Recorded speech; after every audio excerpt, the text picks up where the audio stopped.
as salamanders can regrow their tail, we have the genetics within us to regrow most tissues. Many of them are suppressed. And we have the physiology within us to regenerate and regrow most of our tissues. Most of that physiology is not optimized. The research that we do and much of what's going on around the world right now are unlocking those phenomenal regenerative abilities that we all have. Welcome to the Water People podcast, where we talk story with some of the most adept and interesting water people on the planet. I'm your host, Lauren Hill, joined by my partner, Dave Rastovich. For us, this is a place to exchange not just ideas and practices, but stories, experiential knowledge gleaned from the aquatic adventures that shape us. We acknowledge the Bundjalung Nation, the traditional custodians of the land and waters where we work and play, who have cared for this sea country for tens of thousands of years. Respect and gratitude to all First Nations people, including elders past, present, and emerging. Let's raise a glass to something bigger than just great beer. Meet Stone and Wood, a brewery that thinks big and acts small. Today we're in conversation with Dr. Kevin Stone. He's an orthopedic surgeon at the Stone Clinic and chairman of the Stone Research Foundation. Trained at Harvard University in both internal medicine and orthopedic surgery, and at Stanford University in general surgery, he's a world-renowned expert in biologic joint replacement.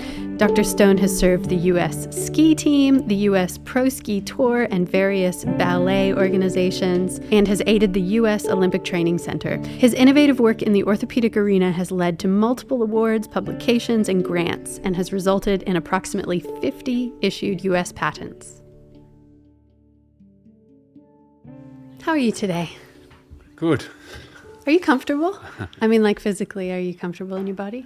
Yeah, this morning my knees are a bit achy, but then, getting on the floor, doing some warming up stuff felt good. You've started training for the first time pretty much in your whole life, the last couple of months, and you've had... It's nearly a year, actually. Yeah, since August last year. Yeah.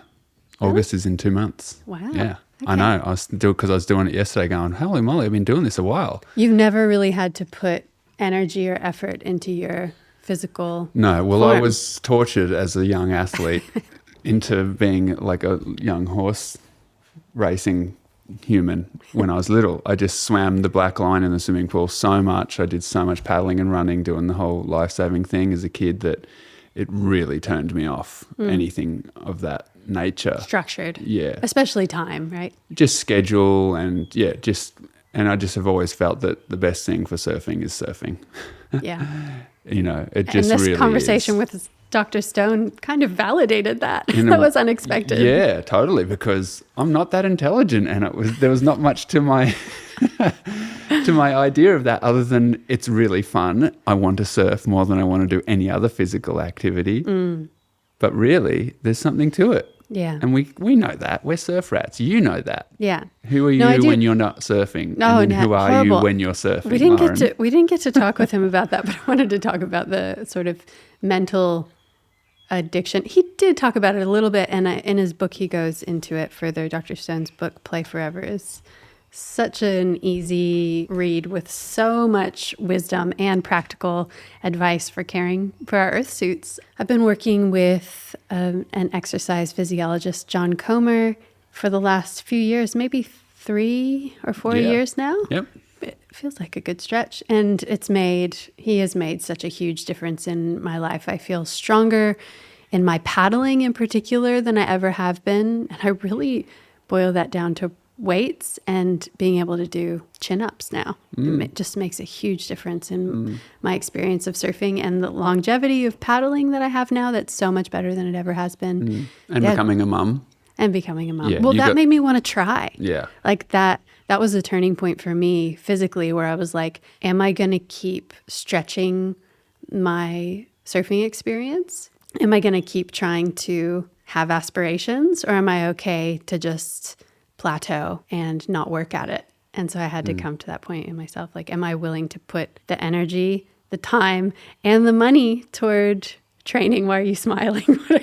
What? Well, that's all very nice, but I know the real reason. So it's good that you're sharing what you think there, Lauren. What do you think it is? Well, I have to recall it was not long after Minoa was born that you, on the badminton court, we call it good mitten, on the good mitten court, you were unstoppable and unbeatable, and you won your multiple title of our annual tournament that year.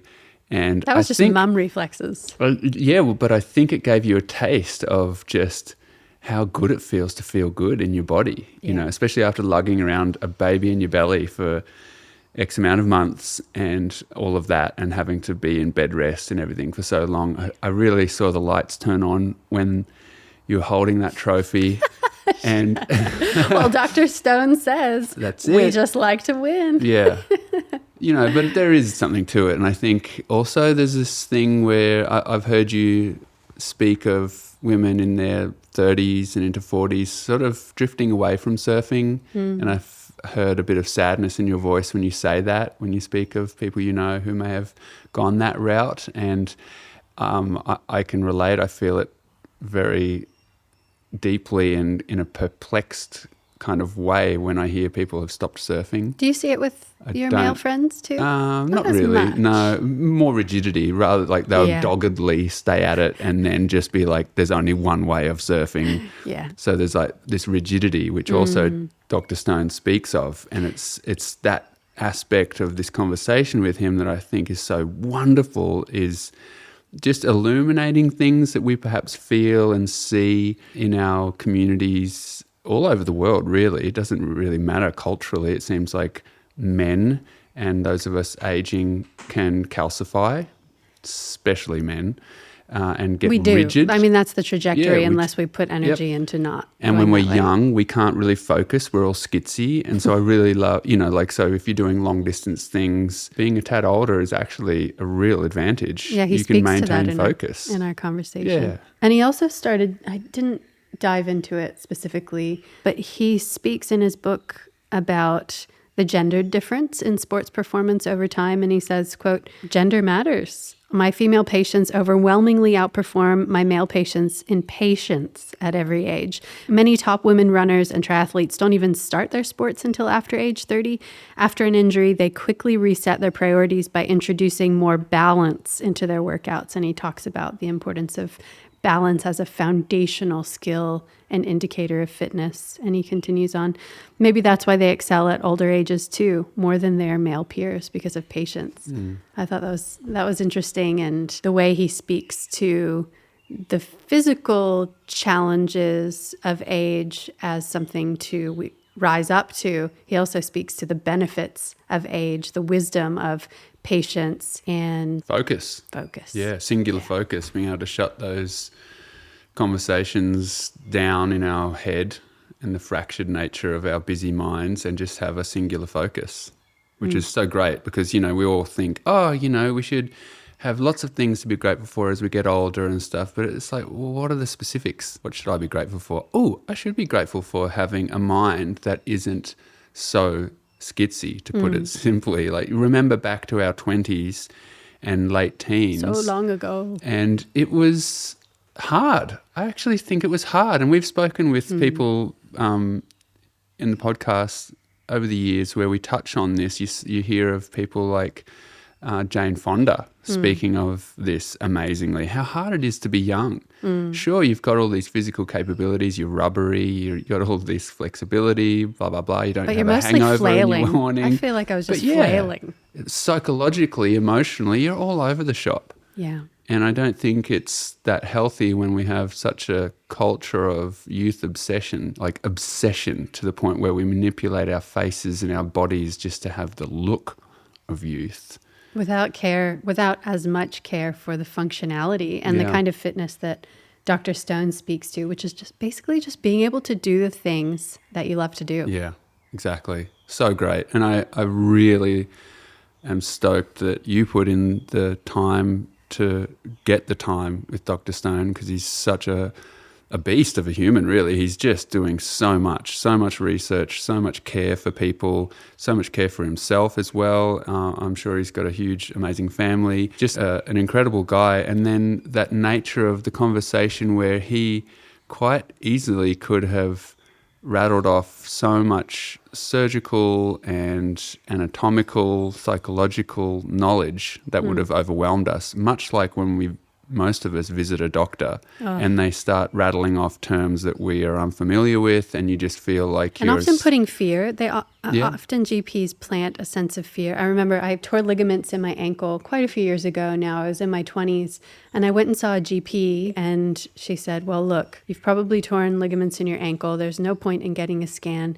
Basically, you won't know if this is a life-changing injury or not until a year or more from now. And that was it. She offered no other treatment. She didn't give me a brace, nothing. And it was really stressful and scary. Yeah, I bet. So this is so great to have something like this, a useful conversation for us to share the insights that Dr. Stone has been privy to and also sounds like personally experienced. You know, like when we started the chat, he revealed, despite having a rosy, sunny smile on his face, that he was nursing broken ribs and a shredded shoulder from sounds like a hit and run sort of story on his bike on the road, you know, just waking up from being floored. So amazing to hear from someone who has the personal experience in their bodies as well as in their mind, obviously, powerful mind. It's just a privilege to be able to have a chat with someone like that. And what a great reminder.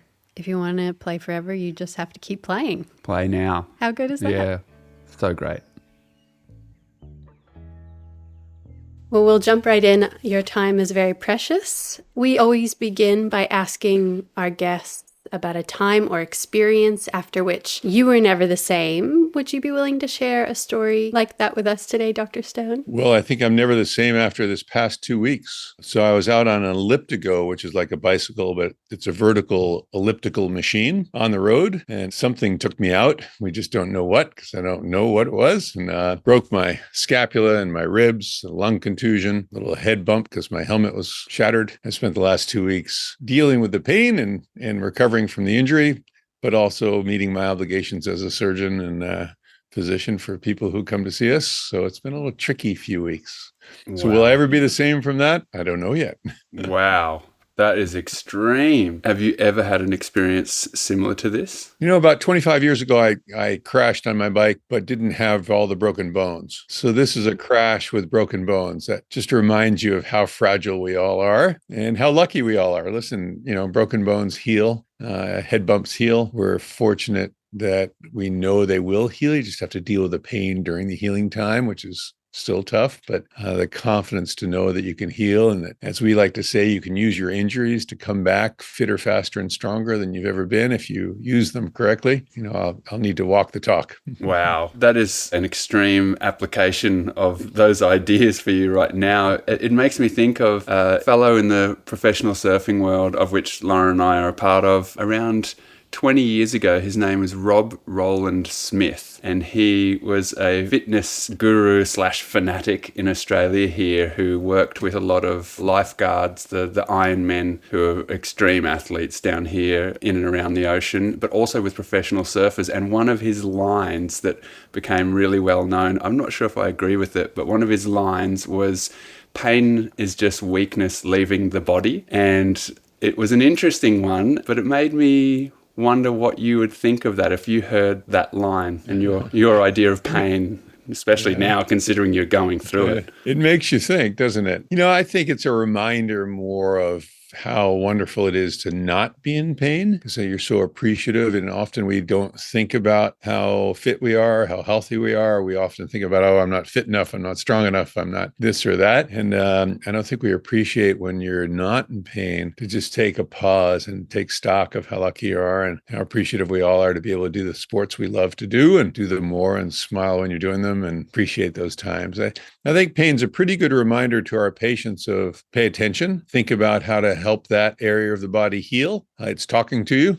There are better and better ways today of stimulating healing. We can talk about some of those, but I think we use pain as a guide to how to focus our efforts, our healing efforts, or surgical or non-surgical or injections or other things. And we also use it to focus our mind on, okay, what do I need to do to get out of this pain?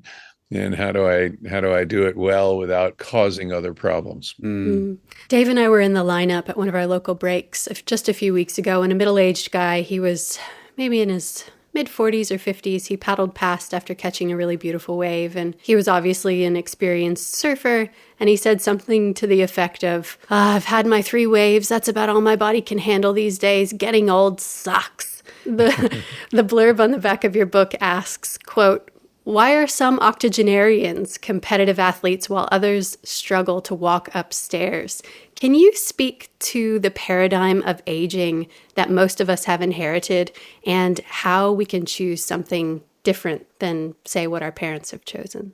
So when you say paradigm of aging that most of us have inherited, what do you mean by that? I mean, kind of what that guy in the lineup was speaking to, that we think of aging as a consistent decline in our physical capabilities. We think of, well, at least I feel like the picture of aging that I've been shown is sedentary, very domesticated. It's not infused with a lot of play, especially. I hear you. It's unfortunate, isn't it? Because there are lots of examples of people who don't buy into that paradigm. Almost all, 100% of my women endurance runners all started from age 35 on, some of them age 50 on. And so I think that's a great example of the fact that a certain level of maturity and perspective permits you to look at your opportunities and your body and your, what you can do and take enormous advantage of it. And at a younger age, you just sometimes don't see all those opportunities or appreciate them or have the mind space to be quiet, for a 40-hour run or 100 miles in the mountains or, any of the other extreme endurance sports that we're taking care of so many athletes for. But to a person, every one of those athletes, whether a man or woman, and pretty much no matter what their age, as they get older, can do their sport because of their mind game. It's where they put their mind, both in preparation for it and during these really long events. And so one of the beauties to aging is that you have the perspective to focus on what's important and what's not. You have the ability, more than when you were younger, to close the drawers of life that are spinning in your head and focus on the one thing that you want to do. And yes, your physical parts of your body as you're aging aren't doing all the things you want them to do. But as you gain perspective there and learn to use the parts that are working well and accommodate for the parts that aren't, then it opens up all these vistas. And so I think the mind game in aging is one of the huge advantages. The physical game is one of the huge challenges. But, I see more and more people figuring out how to use what they've got and optimize it. And that would be my encouragement to almost anybody looking at, I just had a birthday yesterday.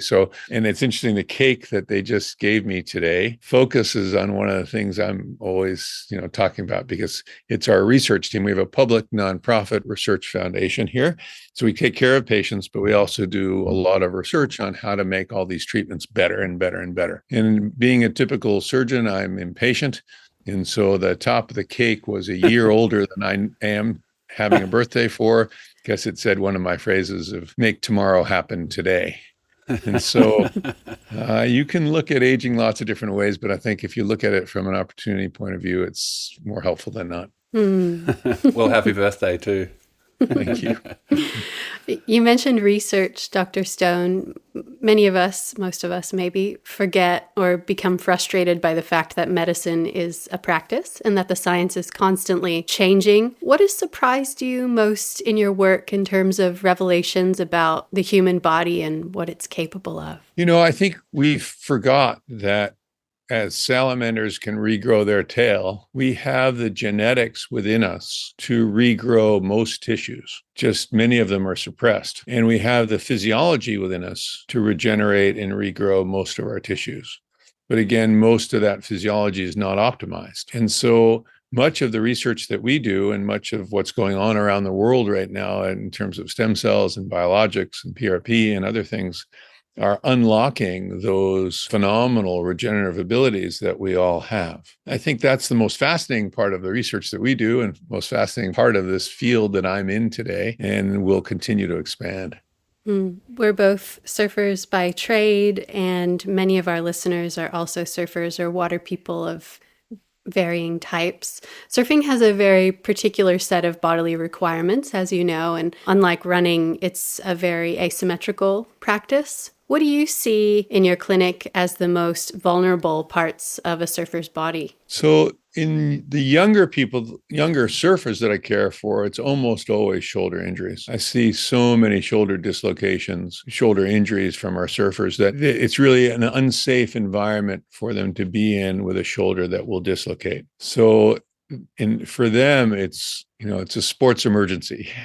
In order to get them back in the water, I need to give them a stable shoulder. For my older patients, it's the inability to flex to the position that they really want, especially their back leg, to control the board. And so their getup is often a little bit jagged.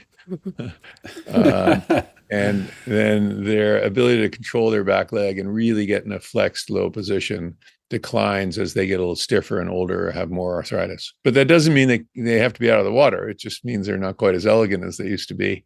And our job is to really keep them flexible and keep as much motion as we can in those joints to keep them going.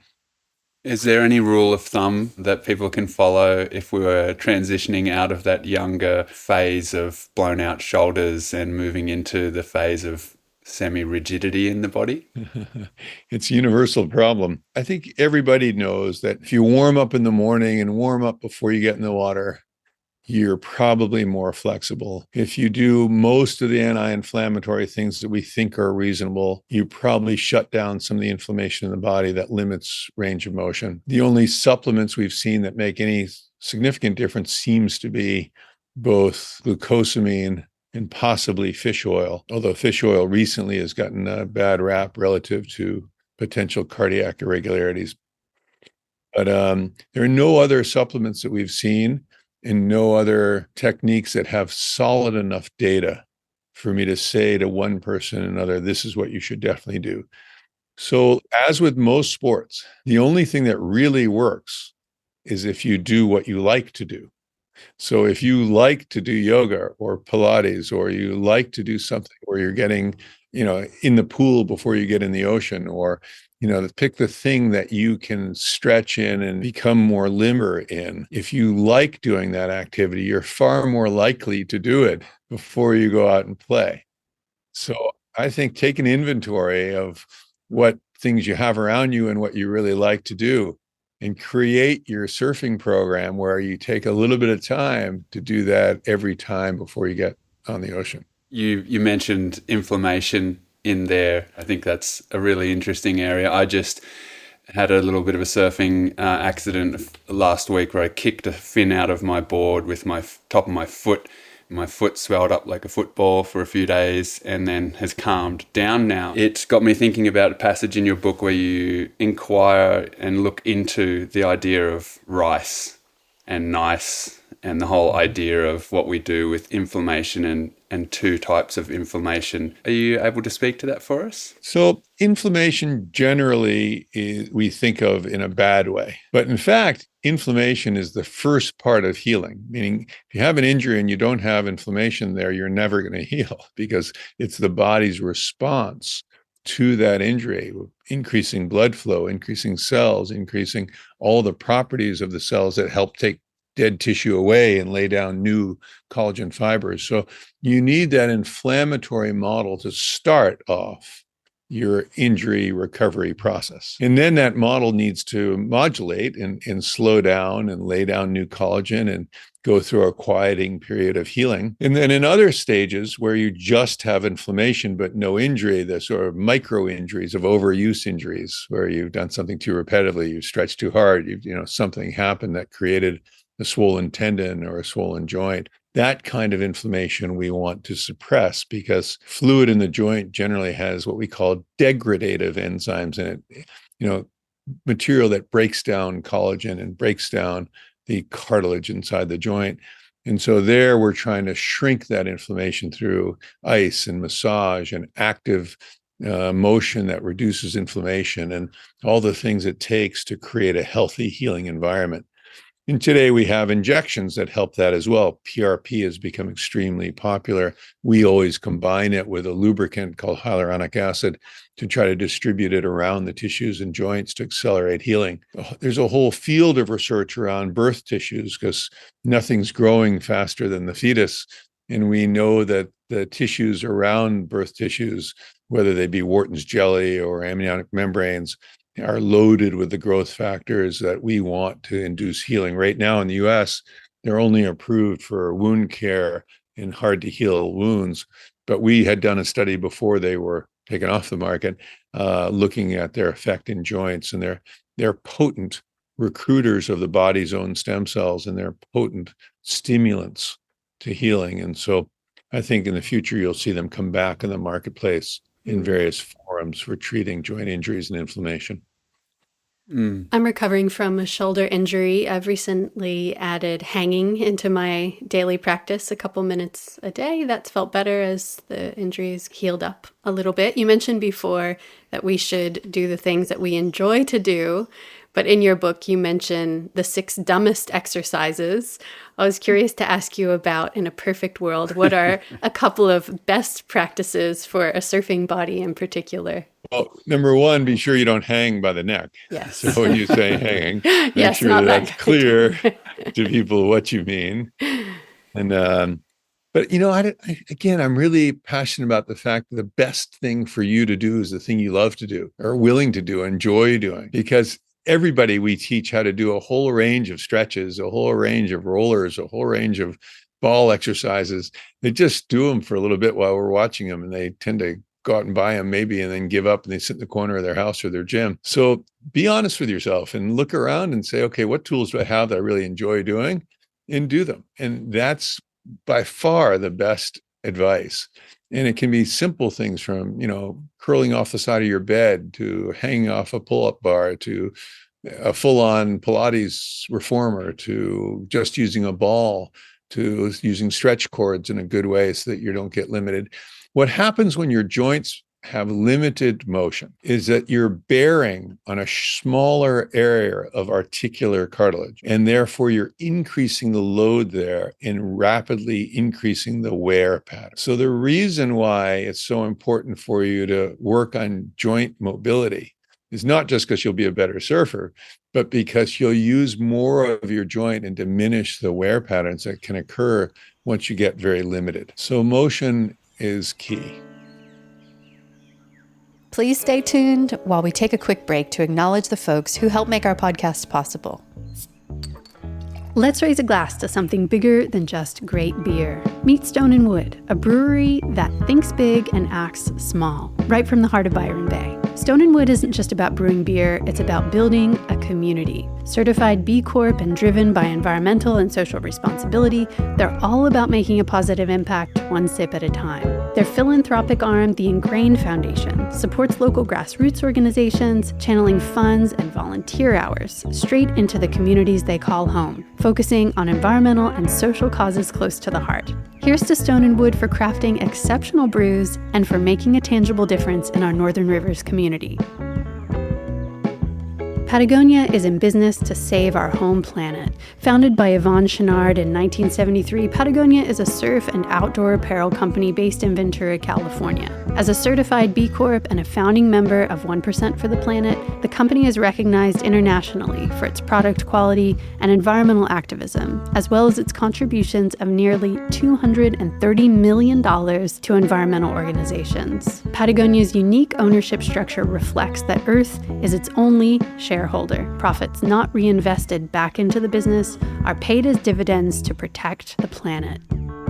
Futures makes the first surf fins from recycled fishing nets. Alpha Net Plus is an innovative collaboration between Futures Fins and Borreo, blending carbon and discarded fishing nets. To date, they've transformed more than 35,000 kilos, that's about 77,000 pounds, of discarded fishing nets into new alpha fins at their headquarters in Huntington Beach, California. Nets that would have otherwise ended up in the ocean. Made for high performance and tested by the best, from our very own Dave Rastovich to friend of the podcast, John Florence, Alpha is available in a wide range of fins for those who want to make a difference with every wave you catch.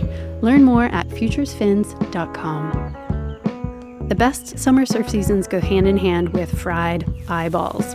Looking perpetually red-eyed might be an indicator of good times, but it also hurts. Good sunnies are non-negotiable, but ours inevitably get jumbled in the beach bag and the lenses get shredded by sand. Child, that's C-H-I-L-D-E, Eco Eyewear reimagines the way we use sunglasses. Instead of tossing out frames because of scratched lenses, the Child for Life program offers free lens replacement up to 12 months from purchase and for a small fee thereafter. Child makes sunnies and prescription glasses from plants, not petrol. It's eyewear that's made to last and able to be repaired for a smaller energy footprint. Let's reimagine the culture of disposability together. Learn more at childeyewear.com.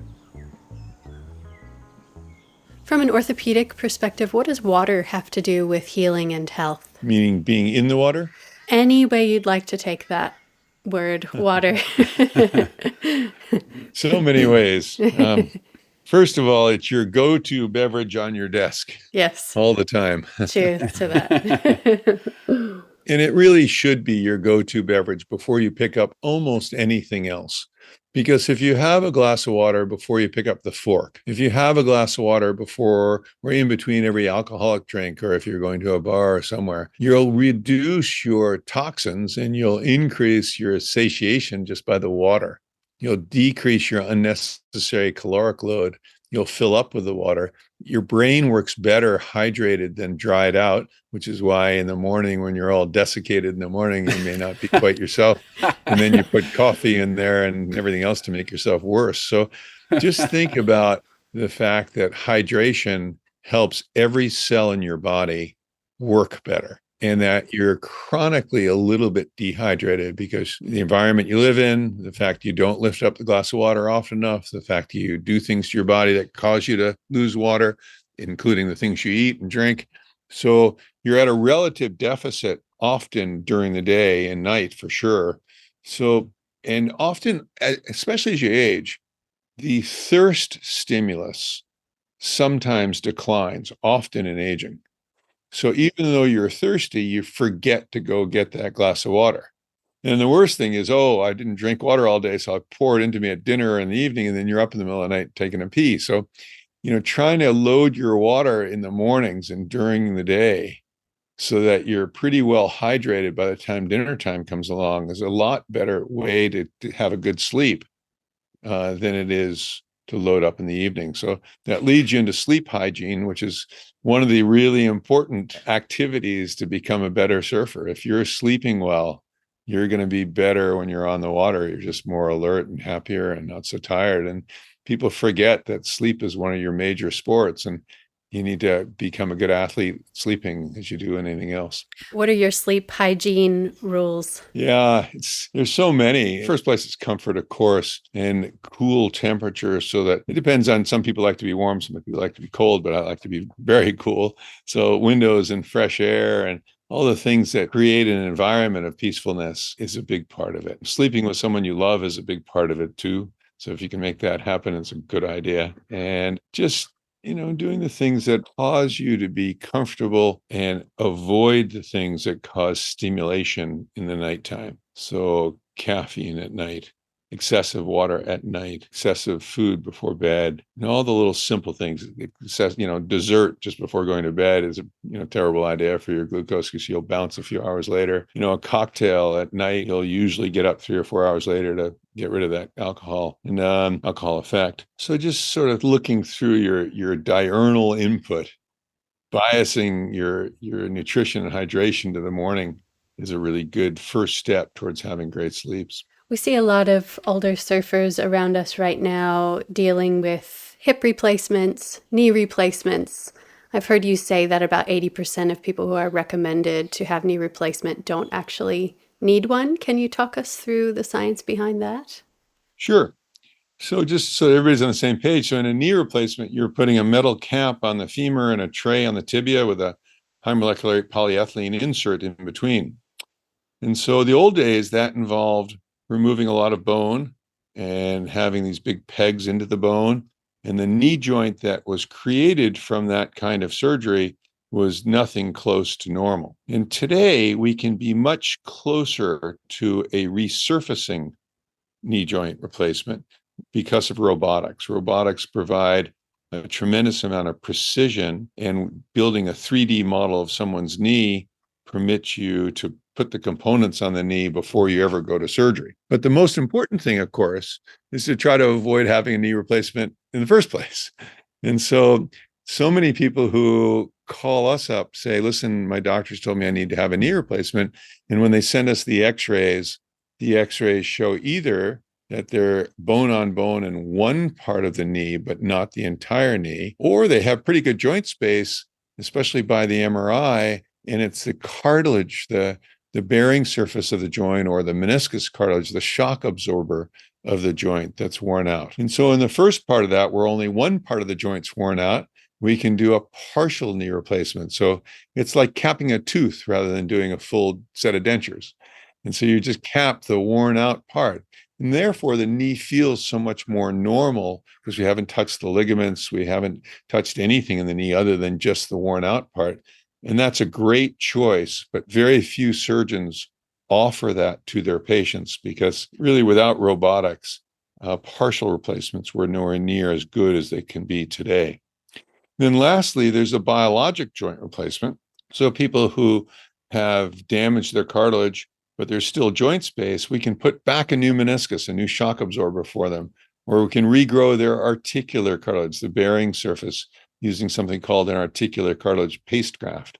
And so we do lots of biologic joint replacements these days, helping people avoid getting an artificial component in their joint. And I would say there's also time zero. And time zero is when you come in and you still have pretty good cartilage and nothing's torn that needs surgery. And there we do injections of biologics like PRP and hyaluronic acid, the lubricants of the joint. And I have many patients whose x-rays look really pretty ugly, and they come in once before ski season here in California and say, hey, doc, that injection you gave me last year got me all the way through ski season. I'm not letting you operate on my knee joint or my hip until those injections wear off. So I just want another injection. Don't look at the x-ray. And so I feel great that I'm getting them through the season without surgery, but I feel a little guilty. Am I helping them just to hurt their joints even further? I don't really know the answer to that, but we do help them every way we can. So that whole arc of biologics to bionics, and you need to know where are you on that arc. And so, as I mentioned, 80% of people told that they need to have a knee replacement actually might be much earlier in that arc and could get away with a biologic replacement, a partial knee replacement, or an injection. Most of us are injured at some point in our lives to varying degrees, and many of us have experienced the mental struggle of a slow recovery. I feel like that's something I wasn't told early in my life, that our bodies can heal, but sometimes it takes much longer than we expect it to. What role does mental health play in injury recovery? And is there a normal sort of wavelength that you see people riding in terms of the emotional roller coaster of recovery? Well, I'm personally in that right this minute. I'm 2.5 weeks into multiple broken bones. And so I'm feeling that exact feeling of what we used to call post-ACL depression syndrome. You know, you blow out your knee, you're anxious about the surgery, you're kind of up and finding the right doctor and getting the right surgery and getting through the post-op period, a little pain and swelling. And then about 3 weeks later, you're kind of, oh man, I'm so sick of this whole thing. I just want to get rid of the crutches, get rid of the brace, get rid of the dressings, get rid of this pain. I just want my life back. And that's a very normal post-injury, post-surgery kind of cycle. And what we tell people, and what I feel for myself as well right now, is if I can get a hard sweat workout in, then I can feel so much better. So I protect the joint that's injured and work out all the rest of me and really try to get a sweat workout going. And if I can do that, then I'm raising my levels of testosterone and endorphins and pheromones and all the adrenaline, all the good drugs that circulate naturally in the body that make you feel so much better. So that's our best treatment for that post-injury depression. And we really try to encourage people to follow that advice. Wow, that's fantastic. I'm really excited for the people who tune in to this podcast to walk away with some really applicable knowledge. So thanks for sharing that. That's a really great one. Sure. I've just come out of tearing both my medial ligaments on my knees last winter, and I'm back surfing fully now, though I do have some morning tightness and some new sensations that I didn't have before when I wake up in the mornings, and just understanding how to move through that challenge, especially as surfers. I feel like we have such it's mostly healthy, but I'd say sometimes it's an unhealthy attachment to going to the beach every day and surfing. Though I do think what you were just saying about staying active and going to the water, at least for a swim, and if it's in calm water, if for me it was my knees couldn't float in the turbulence of waves without a lot of pain. So just going to any body of water and having a swim was so helpful for me. How are you going to navigate that at the moment where you have what seems to be a very active life? What is it you will be doing now that you've got these banged up ribs and shoulder and a knock on the head? How are you going to navigate this period in time? Thanks. So I'm getting creative about my own workouts, using the pool for pool running, for pool squats, for pool stretching for my shoulder. So what we do is we take the resources around us and we try to get creative about how we can use them differently. So I had never really put weights in the pool before. I saw Laird Hamilton's water video on his workouts with weights in the pool, and that was inspiring to me as well. And it's another way in which I can train my body and be in the water and feel great about being in it, and yet you do essentially a gym workout in the water. So I think that's one of my first go-to things that keeps you feeling great about being outdoors, being in the water, still getting your workout in, feeling a little bit human again. Your book outlines some of the foundations for holistically managing our fitness as it relates to well-being. I'm curious about what you recommend in general for all of us to keep an eye on our fitness. Are there tests we should be doing annually? Are there common red flags in terms of degeneration of our fitness that we should be keeping a close eye on? So the things we pick up first in our training of athletes and post-injury here at the clinic are really their loss of balance. So you'd be surprised how quickly it goes. So I do a lot of stand-up paddling when I can, when my shoulder's not injured. And you would think that because I'm doing that, I'm on a board and I'm training all my proprioception and all the little small muscles in my feet, and I should have really good balance. You get injured and you get on a Bosu ball and you're like, whoa, wait a minute, what happened to my balance? It's just shocking how fast you can lose that sense of proprioception and balance. And so first thing I would tell people is just stay attuned to that. It's one of your earliest signs of losing things that you thought you had or that you really need. When we see injuries in old people, it's from falls more commonly than any other athletic activity. And so that ability to maintain your balance, your proprioception, and with balance comes grace. And so how you walk, how your posture is, how you're able to keep your body in a good alignment, those all go together. And it sounds so simple, like what should I focus on the most? But if you focus on just balance and grace, you'll do yourself a lot of good. Are you a fan of the shoelace test? You balance on one foot, you have to bend down, pick up your shoe, slide it onto your foot, still balancing on one foot, tie the laces, and then do the other foot. Do you think that's indicative of anything in particular? Yeah, good coordination. Yeah. It's hard to do. Yeah. Dr. Stone, I was very interested in a section of your book where you explain how athletes push themselves seeking greater athletic glory at the expense of their bodies. And you write, you call it glorious destruction or glorious destructive process in search of these great athletic accomplishments. Why do you think we do that? Why do you think you have a range of runners who want to run 100-mile races or paddlers who paddle across channels from island to island? What do you see in these kind of characters, these people people, what is the motivator in there to do such things, even though we know we're kind of stressing our bodies out by doing these things? I think we all have a little bit of competitive urge in us. And it's whether it's competitive with someone else or it's just competitive with ourselves. We just like to win. And so when you see something, and I think we like to win much, much more than we like to be judged. And so many of my older competitive athletes, surfers, paddlers, prone surfers, everything, prone paddling, they really just like to win. They like to ride that wave better than they've ever done before, or bigger, or more gnarly, or farther distance, or it's just you're not getting a medal for doing that.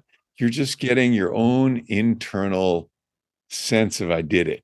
I just sort of didn't think I could, but I did it, or I knew I could and I wanted to do it. And I wanted to be that person that in my mind I was, or want to be, or how I visualize myself.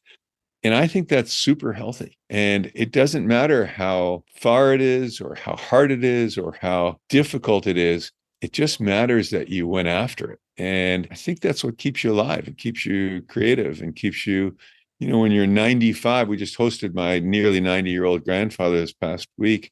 And just, you can see that desire to just see the next grandchild or play with the next, just get to that next milestone. And it's a little bit competitive with themselves. They hate an aging body sometimes, or the illnesses or the destruction, but inside there's still that desire to get that next gold ring, which might be just, the joy of holding somebody or doing something small. So I love the fact that and I get to treat and care for people who want to win. And only and not beat somebody else.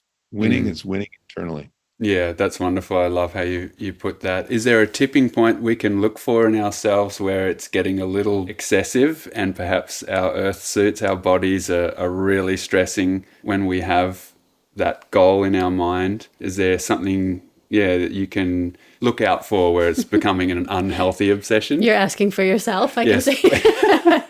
Well, it's the other way around. It's when people ask me, when do I need to have something fixed, whether it's surgical or otherwise? It's when the pain or the activity is getting in the way of you doing what you love to do. And so the same thing on your question, it's when you're doing something to an extreme that's getting in the way of you doing what you love to do, or stopping you from being able to do all the other things you love to do in life, then you're probably not listening to your body well enough. And so just make that risk assessment. Okay, is it worth it? If it's worth it, go for it. Wonderful. You have a busy life, Dr. Stone, juggling research and your medical practice. It's so important, this conversation about movement. We live in an increasingly technologized culture where machines have replaced human labor and have reduced our level of movement. I read recently that hunter-gatherers typically walked the span of the continental U.S. each year just through their natural movements. How do you make time to get in enough movement for your body each day? And I guess I'm moving the question toward how do we make sure we can play forever, like your book suggests we can? I don't know the answer except for play forever. So if you're not playing now, you're not going to be playing forever. And so many people go and work out, which I don't love the term. I wish they'd go and play out. And that ability to add a little smile to your face and a little humor and a little enjoyment in everything you're doing will keep you doing it. And if it's painful and it's work and it's not so nice, you probably will at some point give it up. And I think I see people who have given up and then they're here with an injury and we're saying, okay, bad luck you had this injury. Let's use it as an excuse to help you come back fitter, faster, stronger than you've been in years. You've got this entire team here, our rehab team, our fitness trainers, our physical therapists, nursing, doctor. We have all the tools to probably fix the problem you're walking in the door with and hopefully to inspire you to stay with us and train and keep training until you're better than you were for years, and you keep coming back so we can sport test you and see, okay, next year, are you better than you were last year? What new things can we teach you? How do we add to your repertoire? How do we just expand your whole world of fitness and sport? Thanks for listening with us today. If you like what you heard, please consider sharing an episode with a friend. Our editor this season is the multi-talented, absolute legend, Ben Jake Alexander. The soundtrack was composed by Shannon Soul Carroll, with additional tunes by Ben. We have a few new Water People experiments this season. You can find every episode of the podcast on our Water People YouTube page, or subscribe to our very infrequent newsletter to get book recommendations, questions we're pondering, and behind-the-scenes glimpses into recording the podcast and more via our website, waterpeoplepodcast.com. As you will be continuing today's conversation on Instagram, where we're at Water People Podcast.